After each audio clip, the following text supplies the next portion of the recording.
강혜신의 오늘의 미국.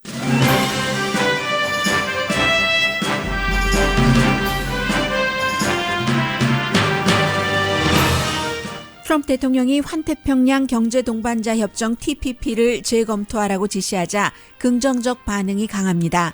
경제신문 월스트리트저널과 블룸버그는 크게 환영했습니다. 그러나 코스가 또 바뀔 수도 있습니다. 알리바바 창업자 잭마 씨가 미국과 중국의 무역전쟁이 왜 두 나라에 나쁜지를 사업가 입장에서 쓴 기고문이 많이 읽히고 있습니다. 존 볼턴 국가안보보좌관이 한국과 일본 파트너를 따로따로 만나 남북 정상회담에 관해 논의했습니다.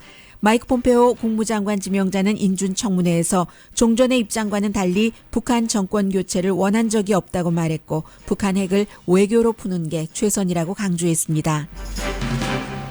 시리아 공격 여부에 대해선 아직도 결론이 나지 않았습니다. 트럼프 대통령은 자신이 해고한 제임스 코미 전 연방수사국장을 거짓말장애에 저질 인간이라고 비난했습니다. 코미 전 국장이 책을 쓰고 인터뷰를 하기 때문에 나온 반응입니다. 코미 전 국장은 트럼프 대통령은 러시아가 미국 대선에 개입했다는 보고에는 관심이 전혀 없었고 자신의 러시아 호텔에서의 테이프 이슈에만 집착했었다고 말합니다.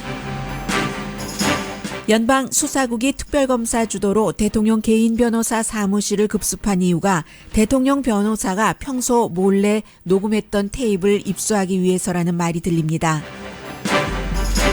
상무부가 새로운 인구조사에 시민권자라는 질문을 넣기로 하자 전현직 인구센서스 국장들이 인구센서스는 시민권자 숫자를 파악하는 게 아니라면서 재고해달라고 요청했습니다.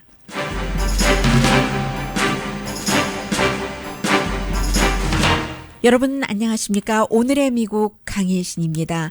오늘 원래대로라면은 도널드 트럼프 대통령이 라틴 아메리카에 갔었어야지만 됐습니다. 그래서 미국이 이웃 나라인데도 오랜 동안 라틴 아메리카를 외교 문제에 있어서 제일 위에 두지도 않았고 더군다나 요즘은 이민 문제 때문에 굉장히 미국 대통령의 인기가 라틴 아메리카에서 떨어졌습니다. 그런데 이제 또 뭐 시리아라든가 문제가 너무 많아요. 그래서 결국은 대통령이 가지 못하고 마이크 펜스 부통령이 대신 가서 다시 한번 미국에게는 지금 라틴 아메리카가 중요한 이슈가 아니다 하는 것을 확인시켜준 셈이 됐습니다. 이것을 바꿔놓고 보자면 지금 이제 미국과 북한 또 한국, 중국, 일본, 러시아 사이에서의 그 핵 문제에 대해서 항상 최근 들어서 많은 그 보수 여러분들은 전임 대통령들이 전혀 일하지 않았다, 미뤘다 이렇게 얘기를 하지만 지금 라틴 아메리카 이슈와 마찬가지로 미국이 워낙에 지금까지 세계를 주도하는 2차 대전 이후에 경제적인 면에 있어서나 정치 이념적으로 정치 이념적으로는 경찰 국가라고 말씀드릴 수도 있겠고요. 꼭 미국이 원해서 한 것도 있지만 미국이 누군가가 주도를 해야지 되기 때문에 경찰 국가를 하십시오 하면서 미국이 어떤 나라의 돈도 지원하고 대신 이제 그 민주주의 이상으로 그 구소련 러시아 쪽으로 가지 않도록 하고 그런 것들을 많이 해왔었습니다. 그렇게 할 일이 많다 보니까 항상 그 북한 이슈가 뒤로 밀렸다가 이제 트럼프 대통령은 정말로 미국 본토까지 탄도미사일이 날아올 수 있다고 하니까 문제를 풀 수밖에 없는 입장이 됐고 지금까지 그 북한이 계속 우리 좀 봐달라 했는데 이렇게 해놓고 나니까 볼 수밖에 없는 입장이 된 거예요. 그것과 똑같이 오늘 라틴 아메리카의 많은 지도자들은 아직까지 그 라틴 아메리카는 미국에 별로 주목을 받고 있지 못해 하면서 미국 부통령을 마지못해 반갑게 맞아들일 테고 그 사이에 계속 모든 그 라틴 아메리카 국가들이 중국의 지원을 받아볼까, 중국의 물건을 많이 팔아볼까 이렇게 점점 그 중국 쪽과 손을 잡고 있습니다. 그래서인지 어제 그 백악관에서 미국 그 농부라기보다는 미국 그 농업 관계자들과 대통령 그리고 또 이제 뭐 여러 그 주정부 관계자들이 만났습니다. 그 자리에서 그 대통령이 이제 그 미국 경제의 그 두 개의 큰 축인 이 그 무역 대표와 또 백악관의 경제자문에게 오라고 해서 이 TPP에 대해서 다시 한번 그 생각을 해봐라. TPP 하면 그 환태평양 경제 동반자 협정이요. Trans-Pacific Partnership. 이것을 트럼프 대통령이 미국의 경제를 강간한다라고 얘기를 했었고, 선거 캠페인을 할 때부터 굉장히 비난을 했고 여러 가지 뭐 한미 자유무역협정 나프타와 함께 이것도 오바마 대통령이 해놓은 가장 나쁜 악질 그런 것이다라고 얘기를 했습니다. 그런데 이제 어제 이것을 다시 좀 해보라고 한 거예요. 결국은 트럼프 대통령이 어떠한 그 전문가들이나 아니면 관련자들을 백악관에서 만나면 아주 그 유능한 능력 가운데 하나가 그 사람들에게 내가 당신 편입니다. 이런 느낌을 준답니다. 이제 전문가들이 평을 하는 거예요. 그런 느낌을 주기 때문에 어제 뭐 그 농업이 기반이 되는 그런 그 주에서도 많은 관계자들이 모였고 농업을 실제로 그 사업으로 하는 사람들도 대통령을 만났기 때문에 그 자리에서 대통령이 우리 농업을 이렇게 생각하는구나 하는 것을 뭐 좀 보여주기 위해서 이 TPP에 대해서 재검토를 해보라고 얘기했을 수도 있다라고 전문가들이 분석하는 사람도 있습니다. 왜냐하면 결국은 중국을 겨냥을 하기 위해서 미국의 지금 그 농업인들은 지금 중국과의 무역 전쟁이 조금 가라앉았다고는 하지만 불안하니까요. 어떻게 될지 모르니까 그런 경우에는 항상 그 중국에 대신해서 다른 것을 해야지 되고 대통령도 또 중국과의 경제 전략에서 TPP라는 중국이 가입하지 않았잖아요. 중국은 뭐 AIIB라는 새로운 그 은행 같은 것을 만들어서 굉장히 많은 유럽 국가까지 수십 그 국가가 가입을 하게 됐고 그래서 중국과 어떤 그 경제적인 경쟁을 하려면 TPP에 가입되는 게 좋겠다. 이 농업인들에게도 뭔가 잘 보이고 해서 다시 지적을 했다는 겁니다. 지금 뭐 그 11개국이죠. 중국이 없고 호주 또 어딥니까? 캐나다 또 일본 당연히 들어가 있고요. 말레이시아, 멕시코 페루, 싱가포르, 베트남 또 어느 나라죠? 뉴질랜드가 들어가 있죠. 한국은 그때 할까 말까 하다가 안 했고 뭐 미국 하면 나중에 할 수 없이 해야지 되는가? AIIB에 가입했기 때문에 하다가 뭐 일단 멈춘 것으로 돼 있는데 그래서 이제 결국은 이 농부들이 무역 전쟁이라든가 관세 전쟁 때문에 너무 힘든답니다. 예를 들어서 지금 미국 농부들은 콩을 심어야 되나? 이제까지 그 중국에 많이 수출을 했는데 뭐 최근에 그 무역 전쟁 한다고 하니까 그럼 콩을 심지 말아야지 되겠네. 옥수수를 심어야지 되는가? 빨리 지금 정해야지 되는데요. 콩을 심는다면 중국과 만약에 관세 전쟁이 일어나면 모든 것을 잃어버릴 수도 있고 옥수수를 심는다면 또 다른 농가도 다 옥수수를 심으니까 너무 많이 옥수수가 나중에 나와서 가격이 폭락할 수 있잖아요. 결국은 정치적인 불안정, 무역 전쟁의 불안정, 믿을 수 없는 이랬다 저랬다 하는 정책들이 농부들을 굉장히 힘들어하게 한다. 이런 얘기고요. 그래서 어쨌든 TPP를 재검토하라는 이런 것에 대해서는 오늘 뭐 블룸버그 뉴스라든가 월스트리트저널이 굉장히 그 찬성을 합니다. 그래서 웰컴 그 블룸버그 뉴스가 얘기를 합니다. 이제야말로 대통령이 자유무역의 베네핏을 알게 된 것처럼 보인다라고 그 얘기를 하고 있고요. 월스트리트저널도 마찬가지로 코스를 바꿔도 이번처럼 이렇게 그 코스를 바꾸는 것은 아주 좋은 것이라고 얘기를 하고 있고 더군다나 이제 존 볼튼은 국가안보보좌관이지만 이 경제라는 이슈는 결국은 국가안보와도 연관이 되고 더군다나 이제 중국과의 관계에 있어서는 특히 그렇지 않겠어요? 그리고 마이크 폼페오 국무장관 지명자 또 백악관의 새로운 경제자문인 레리 커드로 이 세 사람이 모두 TPP를 지지했던 사람입니다. 특히 마이크 폼페오는 CIA 국장 하기 전에 이제 그 캔사스의 연방 하원 의원이었잖아요. 연방 하원 의원이었을 때 공화당이기 때문에 당연히 뭐 컬럼비아와의 파나마와의 사우스코리아와의 이 자유무역 협정에 찬성표를 던졌던 사람이고요. 그래서 지금 굉장히 좋아하는데 문제는 그 트럼프 대통령이 제일 앞서 말씀을 드린 것처럼 관계자들을 만날 때는 그래 하고 그 관계자들 편에 서다가 또 오늘 아침에 트윗을 했는데 또 트윗에는 뭐라고 얘기하냐면요. TPP를 다시 그 검토를 해볼 수도 있는데 거기에도 또 오바마가 들어갑니다. 오바마가 해놓은 것보다 훨씬 나은 결과가 나올 수 있다면 그게 보장된다면 그런데 이미 이 TPP 국가들이 지금 미국이 다시 들어갈 수도 있다고 하니까 환영을 해요. 호주가 됐건 일본이 됐건 전부 환영은 하지만 미국이 빠진다 하니까 미국을 빼고는 지적재산권 같은 것은 좀 약화시켰거든요. 미국이 세계에서 이 테크놀로지 등등에 관한 지적재산권을 가장 원하는 국가이기 때문에 그만큼 굴뚝산업은 이제 그 미국에서 지나쳐버린 것이기 때문에 그 TPP를 만들 때는 굉장히 강조를 했었습니다. 그런데 미국이 빠진다고 하니까 다른 나라들은 아직까지 뭐 중국을 포함한 다른 나라들과 경쟁을 해야지 되니까 지적재산권 같은 것을 조약에서 좀 빼버렸다던가 약화시켰어요. 그래서 미국이 지금 이제 와서 다시 들어가서 그것도 그럼 전부 다 더 강하게 해라. 이런 식으로 나온다면 이게 합의가 될지도 잘 모르겠고요. 그래서 TPP를 대통령이 말은 해놨지만 어떻게 될지 결론은 또 봐야지 되고 내일 트윗을 또 봐야지 되고 모레 트윗을 또 봐야지 되고 하는 겁니다.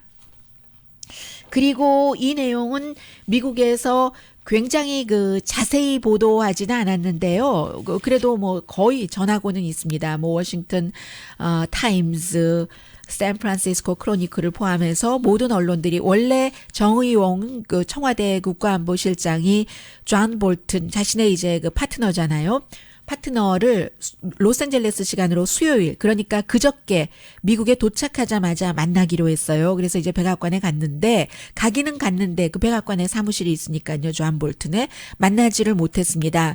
왜냐하면은 시리아 문제가 이번에 이 북한과의 뭐 남북 회담에 관해서 북미 회담에 관해서 뭐 그리고 서로 인사도 할 겸 만나기로 했는데 시리아를 공습하느냐 마느냐가 더 중요했기 때문에 그래서 그제 만나지를 못했고 그리고는 이제 어제 제가 오늘의 미국 그 진행되는 동안에 만나는 것 같 수도 있다라고 말씀드렸는데 그 시간에 만난 것 같아요. 그리고 만나자마자 바로 또 그 서울로 갔는데 결국은 따로따로만 만났습니다. 일본의 그 야치쇼타로 국가안전보장국 국장도 왔는데 세 사람이 함께 자리하지 않고 이렇게 따로따로 만났어요.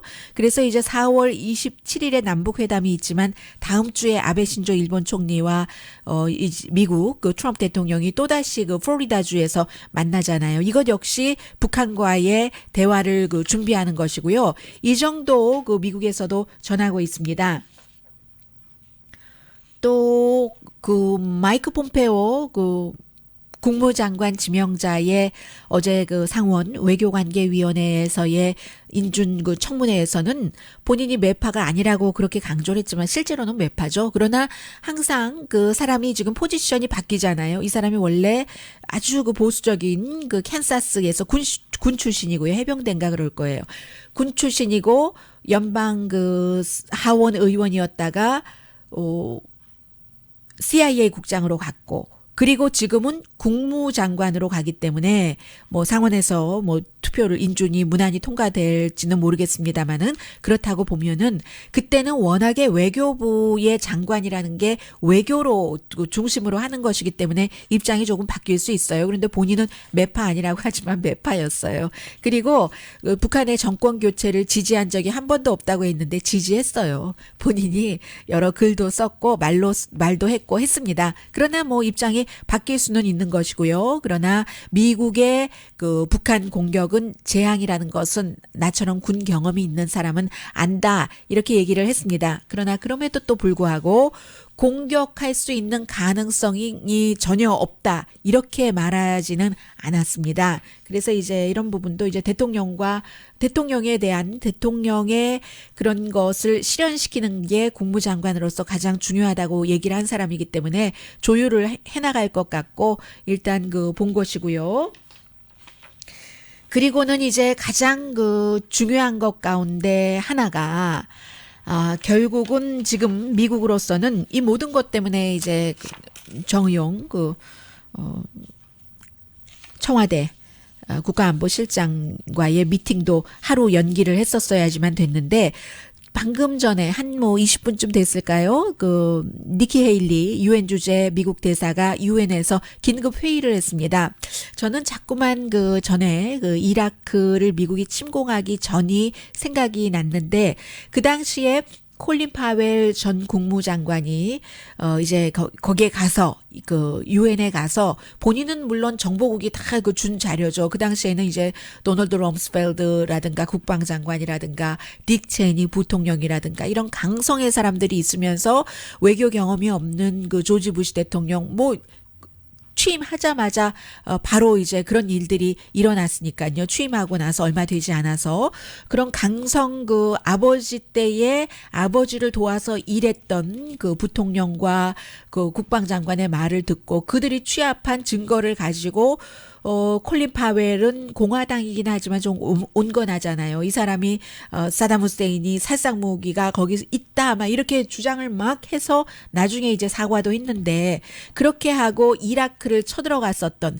그때처럼 실수를 한다는 얘기가 아니라 그때의 그 과정, 미국이 어떤 나라를 공격하기 위해서 때로는 미국이 단독으로 할 수도 있지만 단독으로 어떤 다른 나라를 어떠한 숭고한 목적으로도 공격한다 하더라도 단독은 항상 뭔가 나중에 문제가 생길 수 있기 때문에 지금 프랑스, 영국, 독일 이런 여러 나라의 뭐라고 할까요? 공동 참여를 바라는 거잖아요. 니키 헤일리가 지금 유엔에서 그 일을 한 겁니다.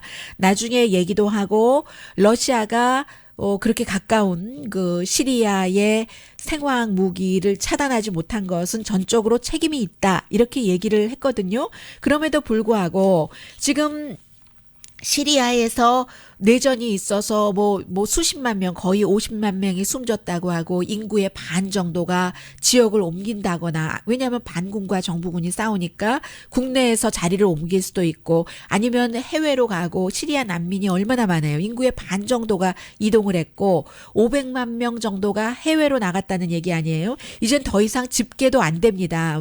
너무 많기 때문에 그래서 이제 그런 나라에 대해서 미국이 원래 들어갔었을 때는 오바마 시대에는 물론 시리아에서는 아랍의 봄 막 그런 시위가 있고 시리아도 아니 아버지와 아들이 이렇게 수십 년 동안 40년 이상 정권을 잡는다는 것이 말도 되지 않아 하고 사람들이 반기를 들어봤는데 그게 안 된 거예요. 그런데 이제 미국에서는 우리가 아랍 잘 모르고 언어도 모르니까 그 나라의 정치를 좌지우지 할 수는 없고 다만 아이시스라는 게 그쪽에서 터전을 잡고 있으니까 미국의 목표는 아이시스를 없애는 것이다 라고 얘기를 했었고 시리아에 대해서 완전한 전쟁 선포를 하지 않았고 그런데 이제 트럼프 대통령은 얼마 전까지는 아이시스 지금 다 뺐으니까 일부 남아있긴 하지만요. 그러니까 다른 나라 보러 나머지 나라가 알아서 하라 그래. 우린 이제 나오겠어. 말하고 한 일주일이나 됐을까요?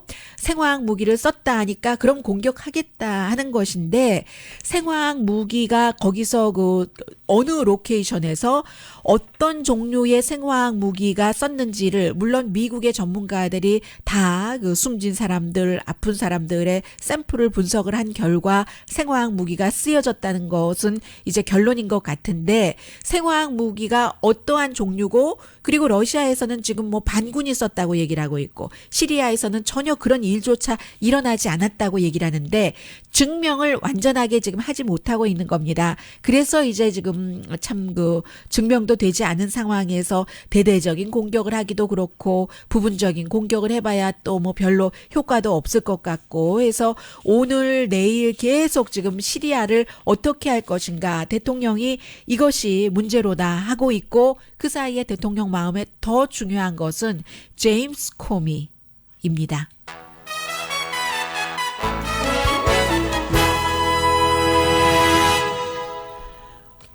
참 시리아 공습이라는 게 제대로 하지 않으면 오히려 이란 러시아가 다시 시리아를 도와줘서 별로 효과도 없을 테고 미국이 그냥 전쟁이나 해 이런 비난이나 받을 테고 대통령의 고민이 많겠어요. 그런데 더 큰 고민은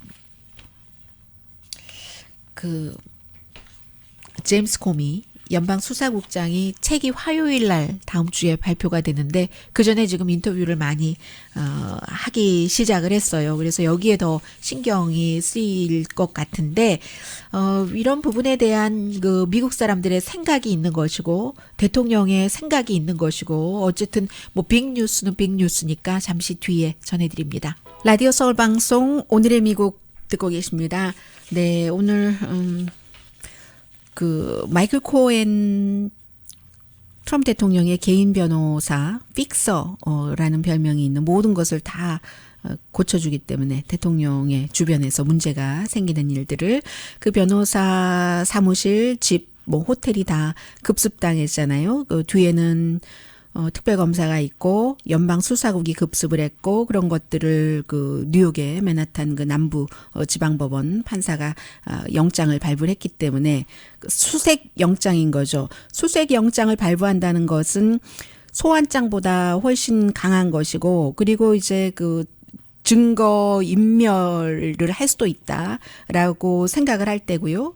대신에 이제 또 변호사 그것도 대통령의 변호사 사무실을 갔다 하는 것은 굉장히 심각한 거죠. 예를 들면 변호사나 일반 변호사나 닥터처럼 환자와 의사 또 의뢰인과 변호사 사이에 이제 그 지켜야지 되는 그 특권 말 안 하는 이런 거 있잖아요. 그런 거 있는 줄 알면서도 갔다는 것은 이 변호사 자체도 범죄에 연루돼 있다던가 어떠한 그 범죄적인 증거가 있다는 확신이 있지 않으면 그런 일을 하지 않죠. 더군다나 이제 대통령 개인적인 변호사니까.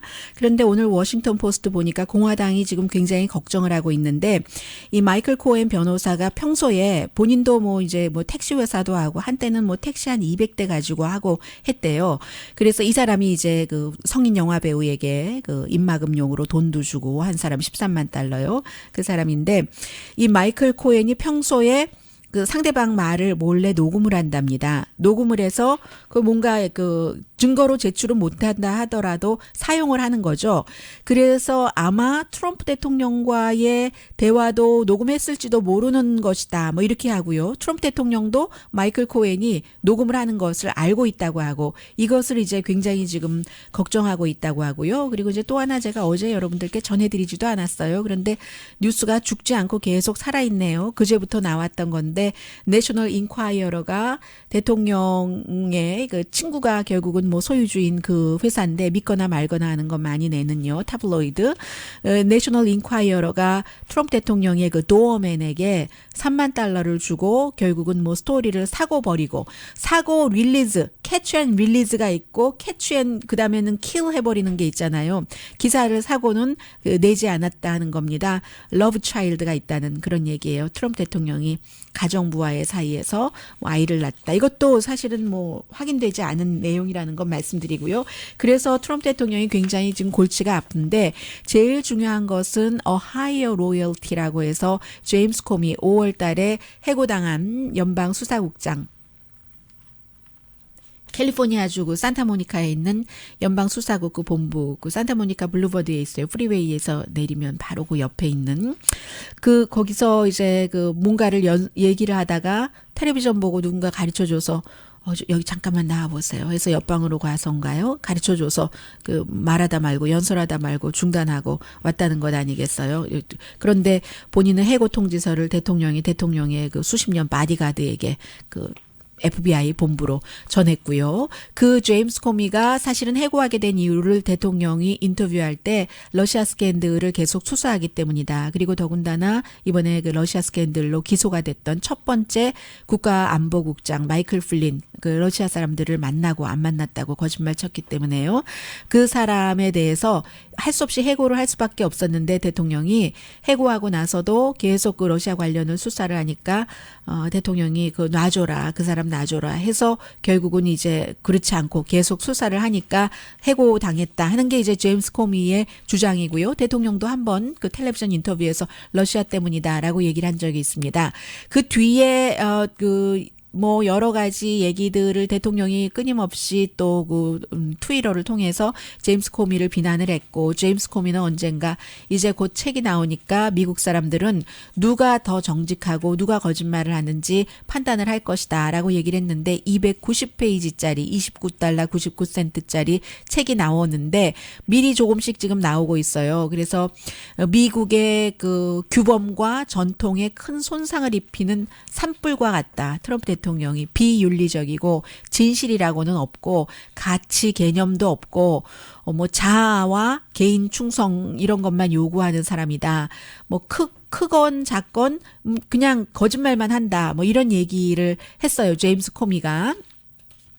모든 것에 대한 거짓말 그리고 우리와 그들 us하고 them 이런 식으로 한다고 하고 본인이 이제 수사국장이었기 때문에 그때는 이미 선거가 끝나기 전에 미국의 모든 정보국이 트럼프 대통령의 캠페인이 개입됐다는 게 아니라요. 러시아가 미국 선거에 개입했다 하는 것에 대한 결론을 내렸기 때문에 그런 얘기를 이제 대통령에게 얘기를 해주고 그런데 여러 차례 만났는데 두 사람만 밥도 먹고 어떤 때는 제프 세션스 법무장관과 같이 있다가 대통령이 나가라고 하고 두 사람만 같이 있었고 했는데 계속 러시아 대선 개입 얘기를 해줘도 대통령은 관심도 없고 말을 들으려고도 하지 않고 계속 그 러시아 그 다스에라는 것 있잖아요. 제일 처음에는 테드 크루즈 공화당 예비선거 후보를 지지했었던 공화당 기부자가 돈을 지원을 해서 조사를 하게 됐고 어떤 회사에서 그 영국의 정보원 출신 크리스토퍼 스틸을 고용을 해서 그렇게 하다가 테드 크루즈가 떨어져 나가니까 이제 그 민주당에서 그것을 테이크 오버했죠. 그래서 여전히 그런 여러 가지로 조사를 했는데 그 가운데 하나가 이제 저는 자주 말씀드리지 않고 있어요. 이 시간에. 왜냐하면 그것이 사실인지 아닌지 아무도 모르기 때문에 러시아 호텔에서 미스 유니버스데이의 이제 리츠 칼튼 호텔에서 그것도 뭐 데일리 메일 같은 영국의 그런 그 타블로이드 비슷하게 보도를 하는 데서 뭐라고 얘기하냐면 그 호텔에서 대통령이 그 두 명의 여성 매춘부를 불러서 뭐 골든 샤워라고 하잖아요. 정말 그 소변 넣게 했다는 거예요. 침대에서. 왜 그랬냐면 그것이 뭐 꼭 변태 행위라기보다 그 침대가 버락 오바마 대통령 부부가 묵었던 방이고 부부가 잤었던 침대라는 거죠. 그래서 그 모욕하려고 오바마 대통령을 뭐 데일리 메일에 따르면 그런 보도예요. 그렇게 했다는 거고 이 그 대통령이 제임스 코미를 만났을 땐 내가 매춘부가 왜 필요하냐. 내가 나는 얼마나 청결한데 내 주변에서 around me에서 그렇게 소변을 보게 하고 있을 수도 없는 일이다 하면서 이 연방수사국장에게 그것이 사실이 아니라고 결론을 내리는 수사를 해달라는 식으로 얘기를 했다는 겁니다. 그래서 그 부분에 대해서 이 조지 스테파노폴리스가 인터뷰를 해서 일요일에 이제 그 ABC 텔레비전에 방송이 될 텐데 조지 스테파노폴리스가 93년부터 96년까지 빌 클린턴 대통령 당시에 그러니까 백악관에서 선임 자문을 했어요. 그리고 임기 1기까지만 일하고 그 다음부터는 이제 쭉 저널리스트 수십 년 됐죠. 96년이니까 2006년 20몇 년을 지금 ABC에서 계속 일하고 있는 저널리스트입니다. 그래서 이제 이 뭐 정치 분석가라고도 할 수 있고요. 조지 스테파노폴리스가 가장 놀랐던 부분은 바로 그 부분이라는 거죠. 이제 대통령이 너무나 러시아의 대선 개입에 대해서는 전혀 관심이 없으면서 단지 그 부분 그 러시아가 지금 그런 그게 테이프가 있어서 갖고 있기 때문에 그날 그 리츠 칼튼에서의 그래서 약점이 잡혔다 하는 거기에만 너무 관심이 있어서 그런 일이 일어나지 않았다고 증명하는 조사를 해달라. 만약에 이것을 멜라니아 트럼프가 그렇게 상상하는 확률이 1%라도 되면은 너무나 큰 문제다. 이렇게 그 대통령이 얘기를 했다는 거예요. 제임스 코미가 말합니다. There's even a 1% chance my wife thinks that's true. That's terrible. And I remember thinking, how could your wife think there's a 1% chance you were with prostitutes peeing on each other in Moscow? I'm a flawed human being, but 네, 나도 흠결이 있는 사람이지만 어떻게 와이프가 모스크바의 호텔에서 그렇게 뭐 그런 일들이 일어났다고 남편에 대해서 생각을 할 수가 있겠는가? 나도 정말 흠이 있지만 우리 와이프가 그렇게 생각할 확률은 0%다. 이건 무슨 결혼 관계지? 뭐 이런 생각을 개인적으로 했었다는 거고요. 그런데도 대통령이 내가 당신에게 조사하라고 오더를 할 수도 있어. 메이라는 단어를 썼다고 했어요. 오더를 할 수도 있어. 라고 얘기를 해서 이 제임스 코미가 Sir, 뭐 당신이 오더하는 것은 당신에 달려 있습니다. 그러나 굉장히 조심하셔야지 됩니다. 그러면 내가 당신을 개인적으로 조사를 해야지 되고 FBI가 그리고 또 하나 그런 일이 일어나지 않았다고 증명하기가 힘듭니다. Careful about that because it might create a narrative that we're investigating you personally. And second, it's very difficult to prove something didn't happen. Did you believe his denial? Honestly, never thought these words would come out of my mouth, but I don't know whether the current president of the United States was with prostitutes peeing on each other in Moscow in 2013. It's possible, but I don't know. 네, possible, I don't know 하죠. 왜냐하면 스테파노 폴러스가 대통령이 그렇게 했다고 믿어지냐라고 했던가요? 뭐라고 아무튼 질문을 했죠. 그랬더니 내 입에서 내가 이런 말을 하리라고 생각해 보지 않았는데 미국의 대통령이 그런 일을 할 수 있었다고 가능하지만 그러나 I don't know라고 얘기를 하고 있습니다. 여기에 그 대통령이 굉장히 집중했다는 거고요. 그 다음에는 뭐 별로 뭐 손이 작다 크다 뭐 눈가가 어떻게 됐다 그런 얘기 하나 또 뭐 중요한 것 같지 않아요. 중요한 것 같지는 않고 그리고 이제 여러 가지 내용들이 있는데 시간이 없으니까 그죠? 하지 말죠. 지나치고 이에 대해서 도널드 트럼프 대통령이 정말 거짓말장이다. 거짓말장이라는 게 증명이 됐고 막 여러 가지 내용만 흘리고 약하고 부정직하고 아주 저질 인간이다. 이렇게 그 대통령이 얘기를 했거든요. 대통령이 그리고 그렇게 얘기하고 또 뭘 했던 거야? 비밀 정보도 흘렸고 의회에도 거짓말했고 정말 그 슬라임볼이라고 막 저질 중에 저질 인간이라고 얘기를 했습니다. 그런데 이제 중요한 것은 지금 이런 그 책이 나오고 인터뷰가 나오면 누구 말을 그 사람들이 믿느냐? 글쎄요. 그 ABC 뉴스와 워싱턴 포스트의 공동 여론조사 결과에 따르면 48% 대 32% 코미가 더 대통령보다는 믿을 만하다라고 생각을 하고 제임스 코미도 좋아하진 않지만 그를 해고한 것은 부적절하다라고 생각하는 사람이 47% 대 33%로 부적절이 더 많았어요.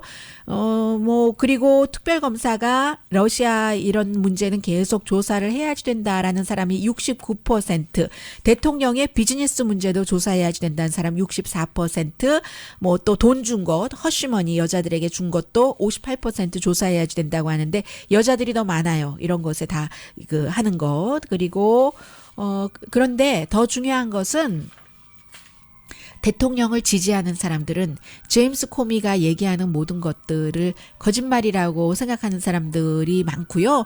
그리고 또 남자가 그럴 수도 있지. 그걸 가지고 뭐가 어떻다는 거야? 이렇게 생각하는 사람들이 굉장히 많다는 것 말씀드립니다.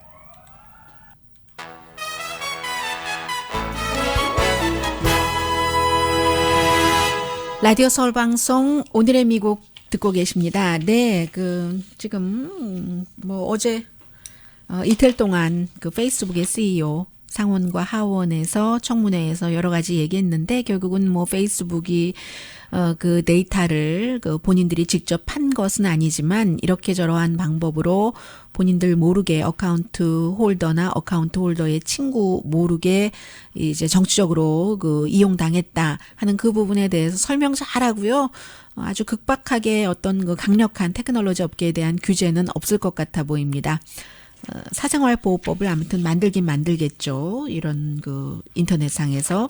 그리고 대통령이 우정국의 재정 상태를 조사하라는 명령을 내렸습니다. 특별 전담반을 만들어서요. 아마 총책을 재무장관이 하던가 재무장관이 누구를 임명을 할 텐데 우정국의 가격 우편물, 정책, 운영 비용 같은 것을 조사하라는 건데 이게 그 아마존 때문에 그렇죠. 아마존이 뭐 딜리버리 보이처럼 미국 우정국을 이용을 한다 하는데 지난 10년 동안 소비자들이 뭐 빌 낼 때나 전부 온라인으로 하잖아요. 이메일로 뭔가 처리를 하고 레터를 보내지 않고 해서 650억 달러 이상 손해봤는데 그리고 가장 큰 것 가운데 하나가 우체국이 은퇴연금 같은 것이 굉장히 좋잖아요. 헬스케어 같은 것들이. 그런 것에 들어가는 돈이 너무 많습니다. 사람들이 잘 은퇴하지 않고요. 해서 마이너스인데 그나마 물건은 온라인으로 보낼 수가 없으니까 이메일로 보낼 수가 없으니까 우정국을 이용을 했고 아마존 때문에 오히려 그 일요일 날도 딜리버리 해주고 해서 우정국이 오히려 플러스가 됐는데 대통령이 이제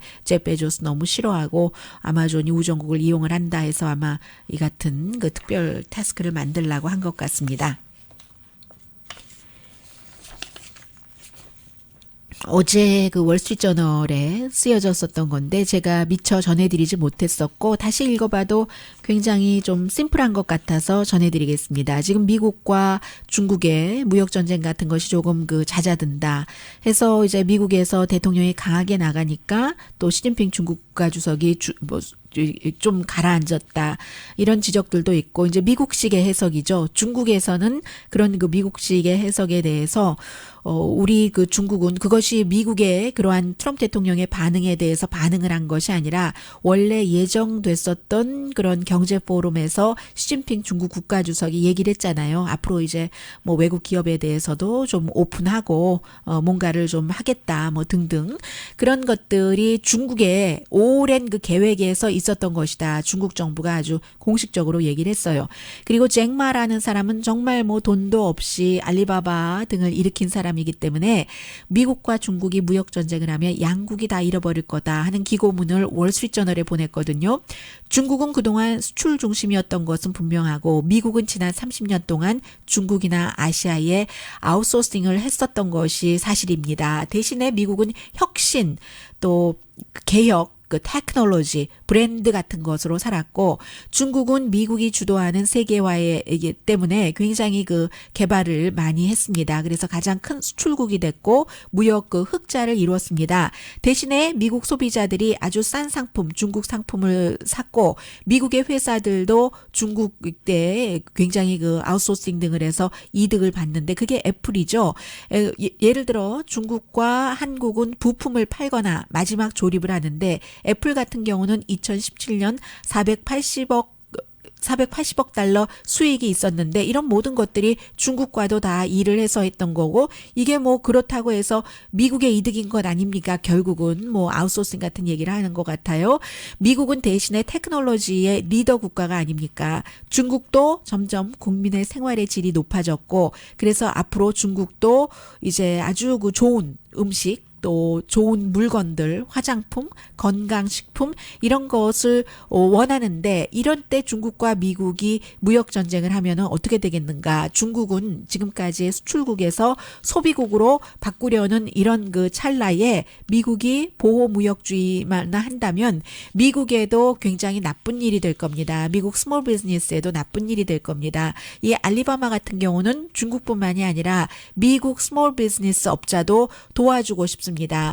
일단 미국이 그 앞으로라도 중국과 어떤 그 무역 전쟁을 한다면 그래도 나는 더 미래를 보고 계속 그 오픈되는 시장으로 나가겠습니다. 잭 마의 글이었습니다.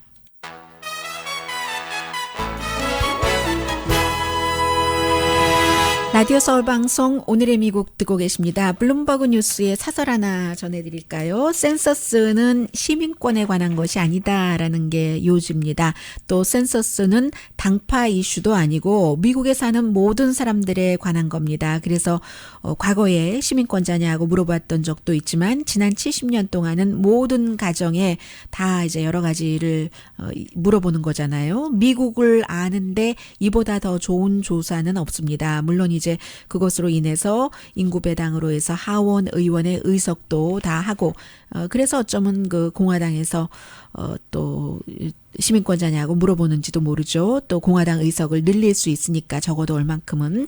비즈니스 크고 작은 사업을 할 때 경제 정보도 되고 그렇잖아요. 그리고 6천억 달러나 되는 연방 기금을 인구 숫자에 맞게 배당을 하기 때문에 그런 모든 것이 다 센서스로 통해서 재난이 일어났을 때도 그렇고 건강, 개발 등 마찬가지입니다. 해서 지난 그 센서스 국장 전현직 6명이 전부 양당이에요. 공화민주 양당이. 이건 아니지. 시민권자냐고 물어보는 것은 아니라고 하면서 상무부 그 장관에게 다시 재고해달라는 것, 그리고 만약에 상무부 장관이 노하면 의회에서라도 이것을 그 당신이 시민권자입니까 아닙니까 물어보는 조항을 넣지 못하도록 해야지 된다는 블룸버그 사설입니다. 네, 이것은 뭐 이 두 사람들이 좋다 나쁘다를 떠나서 사람에게 자연스러운 마음이 일어날 때 그런 관점에서 전해드리겠습니다. 이 그 제임스 코미가 굉장히 사실은 공화당에서만 야단 맞는 사람이 아니에요. 민주당에서도 당신 때문에 며칠 전에 또 힐러리 클린턴에 대해서 발표한다고 해서 힐러리 클린턴이 떨어졌다고 양쪽에서 다 야단을 맞는데 그때 그 오바마 대통령을 2016년 11월 말에 집무실에서 만나게 됐답니다. 그때 오바마 대통령이 내가 당신을 FBI 국장으로 한 건 당신의 정직함과 능력 때문이고 그리고 지금도 나의 생각은 당신에 대한 생각은 변함이 없습니다. 믿어줬을 때 거의 울 뻔했다고요. 그리고 옳으려고 하려고 저는 노력할 뿐입니다. 대통령에게 이렇게 얘기를 했더니 대통령이 I know 라고 답했다고 하거든요. 그러니까 충성은 그런 때 생기는 거겠죠. 그런데 그런 사람은 믿고 믿어주고 한 사람은 또 충성을 강요하지도 않아요. 강희신이었습니다.